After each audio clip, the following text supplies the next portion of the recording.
It's going to go to M Hage. Have you seen the mechanic Scotty Kilmer on here? He basically rates cars by their long-term cost and durability.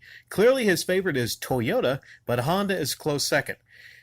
I wish I could be that rational, but my dad has a Camry once, and it was about the most boring car I've ever driven.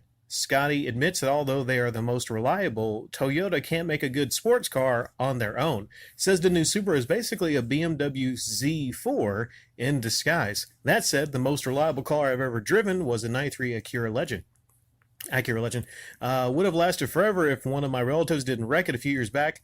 Pretty much a dressed up Accord when you get down to the nitty gritty.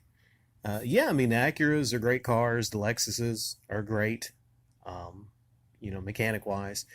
Some of the Toyotas they're especially not, they're kind of boring.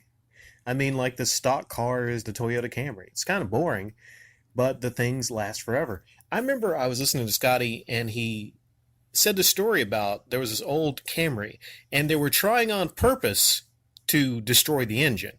So they drained out all the oil out of the engine and revved it. And I think it only blew like one of the cylinders in it or something. But they say it took forever to actually destroy that thing. I briefly had a Toyota Camry. And, I'll touch on, Scotty in the future. There's a lot I could say about Scotty Kilmer and his, channel. But I'll tell you this story, and I might expand upon it in the future. It might be a little story time, but I got a Toyota Camry, and I literally only traded about $200 worth of stuff for it. I didn't pay a dime for it. Okay. Yeah, that's a long story I kind of want to save for a story time in the future. But this Camry, I tell you, it was very boring. It wasn't that fast. It was a 4-cylinder Camry. It was like a 96 or something like that. Wasn't that boring, but at the time I needed a good car. And it provided that for me because my other car, I was having some issues with at the time. And this car lasted for about a year and a half.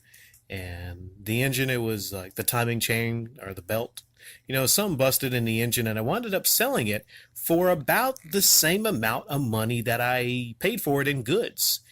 And in that year and a half, it was very reliable, very dependable. Thing had about 300 or so thousand miles on it.